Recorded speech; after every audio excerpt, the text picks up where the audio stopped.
This is the outside of the Elddis Majestic 285. As I move along, I'll firstly come to the vents for the Dometic fridge.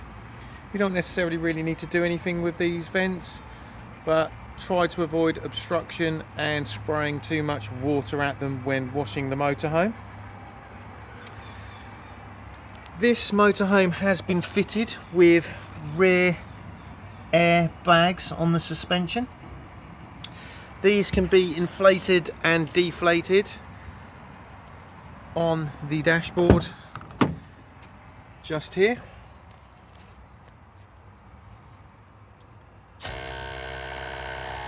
Inflate and deflate.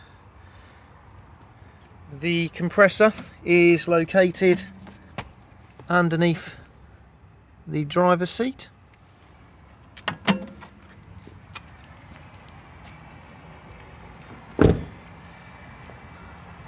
Mains hookup connection just here, and then we have the fresh water tank fill point. As you can see, the cap can be locked. Just pop your hose pipe in to fill up the fresh water tank. To drain the fresh water tank down for either winterization, or if you just don't want to leave water in the tank, all we need to do is just turn the blue tap. Flue for the Aldi boiler just here. We don't need to do anything with this particular flue. There's no covers or anything that need to come off. Just make sure that nothing's obstructing it. And then we have the gas locker just here. So we have room in here for 2 gas bottles. We then have the regulator just here, and this is fitted with a crash valve. If you then use, in conjunction with this crash valve, a drive safe pigtail, so it looks very similar to the one I've got on my demonstration bottle here. The only difference will be is that there's a valve at this point here with a button on top. So if you are using that particular hose, screw it into the propane bottle and then tighten it with a gas spanner. Turn the bottle on the top here and then hold the button in for about 3 or 4 seconds, and that will then purge the gas into the motorhome. What would then happen in the event of an accident? If the hose got severed, the valve here would recognise the sudden drop in gas pressure and cut the gas off. The crash valve here will also cut the gas off if any of the pipework inside the van is damaged. These can also sometimes be triggered if you go over a bump violently. So if you're not getting gas into the motorhome, just press the green button here for about 3 or 4 seconds to reset the valve. If you are using all of this, you do not need to turn your gas bottle off for travel if you wish. But if you are just using a standard hose like I am at the moment, do make sure that the bottle is isolated for travel.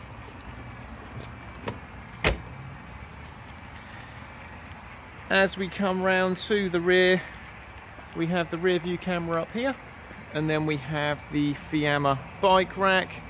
To use this, just pull towards you and drop the rails. Pop the bikes on the rails and then attach the straps through the wheels to secure them, and then use each arm to then secure around the frames.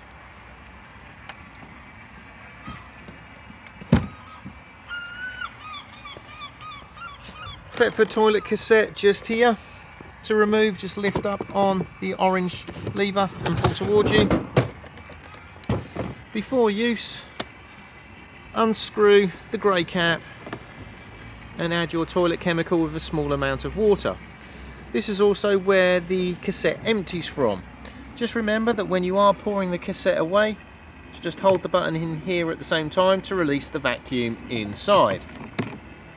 It's also advisable to keep this seal lubricated.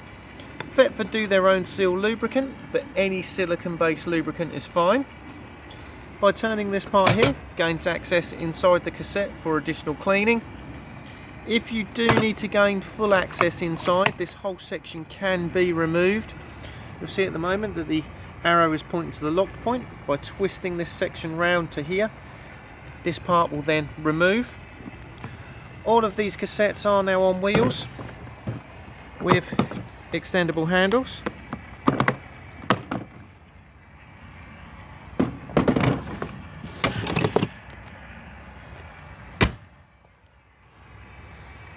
Tow bar just here.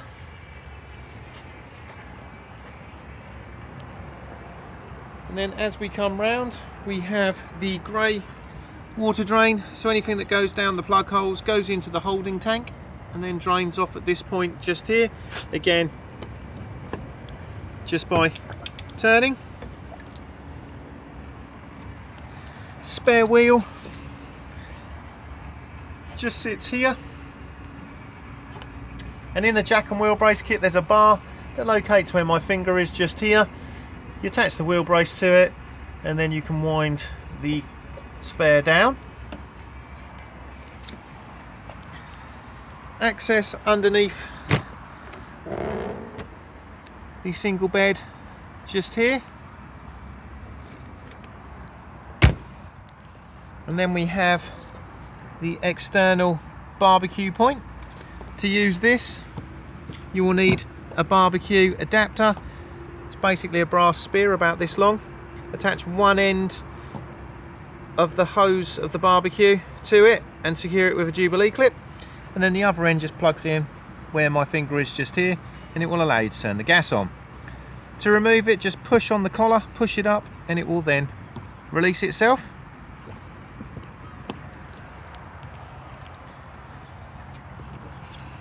External TV or satellite point. So if you're on a site and they've got their own antenna, you can directly jack into their feed. All you do is just attach the cable to here and then use the satellite point on the inside of the van.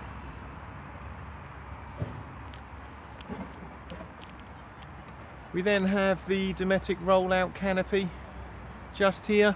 To use this, take the canopy winding handle and just pop it in up here, and then begin to wind the canopy out.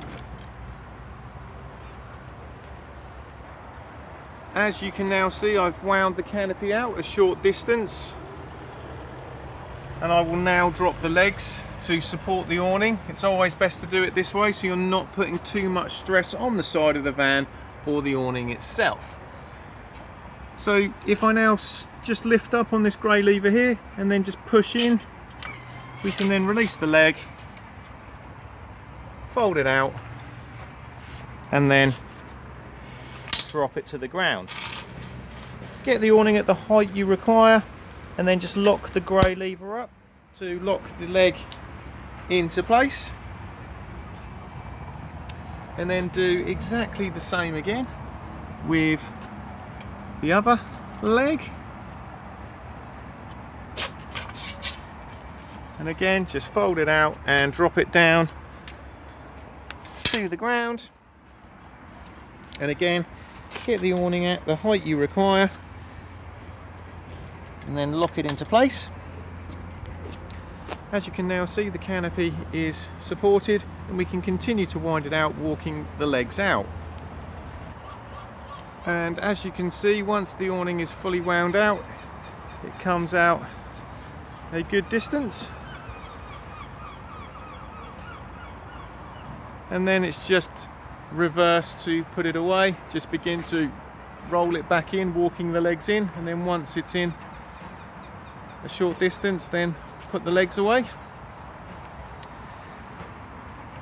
Diesel fill just here, and the cap unlocks on the ignition key, and then add blue top up just underneath. It will let you know on the dashboard when your add blue needs topping up.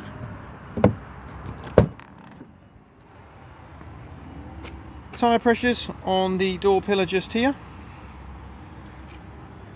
Jack and wheel brace kit all underneath the passenger seat, and then we have the vehicle battery in the floor of the cab itself, and then bonnet release just here. The motorhome is alarmed and it works through the key fob itself.